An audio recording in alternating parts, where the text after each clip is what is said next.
Welcome to our channel. Today we how to install Cognito user pools for SaaS authentication, full guide step by step clearly. Begin by logging into your AWS Management Console. Navigate to the AWS Cognito service. Click on Manage User Pools. Select Create a User Pool. Click on Review Default Configuration. Customize the attributes as needed, such as adding required email or phone number verification. Choose the policies for password strength and account recovery options. Skip to the App Clients section and click on Add an App Client. Enter a name for your app client and uncheck Generate Client Secret if your app will be public. Configure the access token expiration and click on Create App Client. In the Triggers section, set up any necessary Lambda triggers. Proceed to the Domain Name section to configure a unique domain for authentication. Enter your desired domain and save the changes. Visit the App Client Settings section.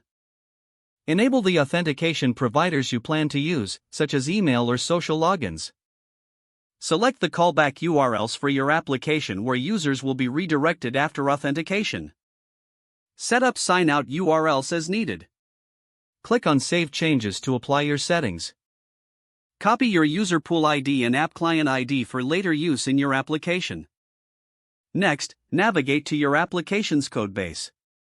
Integrate the AWS Amplify library or AWS SDK for JavaScript. Configure the Amplify settings with your user pool ID and app client ID. Implement the sign-up and sign-in logic in your front end. Use appropriate error handling for better user experience during authentication. Test the sign-up and sign-in flows. Monitor the user pool metrics from the Cognito dashboard to ensure everything is functioning correctly.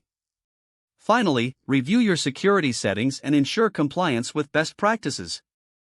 If the page does not load, refresh the browser or try again in a private or incognito window. Make sure you are using the correct email address, then retype it carefully to avoid small typos. If your password is not accepted, use the reset option and create a new strong password you can remember. Check your spam folder for verification or security emails, then complete any requested confirmation steps. Enable two-factor authentication if available to improve account security and reduce unauthorized access risk. Don't forget to like this video and subscribe to our channel for more step-by-step tech guides.